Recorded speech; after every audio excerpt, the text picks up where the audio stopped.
ফকির লালন সাহেবের এই তীর্থভূমি সেউড়িয়ার আকড়াবাড়িতে ফকির লালন সাহেবের ১৩৫তম তিরোধান দিবস উপলক্ষে যে মহতী সাধুসংঘ, সেটি সন্ধ্যার গুরুকার্য দিয়ে শুরু হলো। এই সাধুসংঘ ১৩৫ বছর যাবৎ লালন শাহর শিষ্য প্রশিষ্য হয়ে লালন প্রেমী অনুরাগী প্রত্যেকেই হৃদয়ে লালনকে লালন করেন। কিন্তু এবার সরকারিভাবে জাতীয় পর্যায়ে এবং আন্তর্জাতিকভাবে যেভাবে ফকির লালন সাহেবের ধারাকে, দর্শনকে সকলের সামনে নতুনভাবে উপস্থাপন করা হলো, তা যেন অনেক লালন অনুরাগীর কাছে স্বপ্ন। সেই স্বপ্নের বাস্তবায়নে আজ তারা এসে দেখছে মুখরিত চারপাশ, আলোকিত মানুষের আলোক ছটা, এবং সাদা মনের মানুষের মধ্যে যে দর্শনটুকু আছে সে দর্শনটুকু যেন সবাই মুঠোবন্দি করে নিতে চায় নিজ ঘরে বা নিজ আলোয়।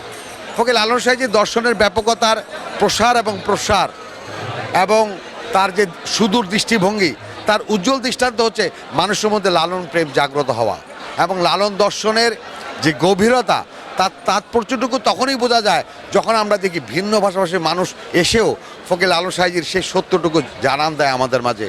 সত্য বল সুপথ চল ওরে আমার মন, সত্য সুপথ না চিনিলে পাবিনি মানুষের দর্শন, মানুষের দর্শন। আগে বলি যে আজকের অনুষ্ঠান অসাধারণ, এত সুশৃঙ্খল, এত পরিপাটি, এত চমৎকার, পরিচ্ছন্ন।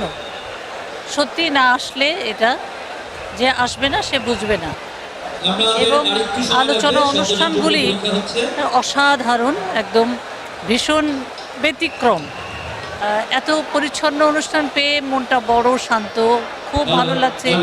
এর আগে এরকম শান্তিপূর্ণ অনুষ্ঠান হয়নি, কিন্তু তাও আমরা এসেছি, ভালো লেগেছে, সবসময় ভালো লাগে।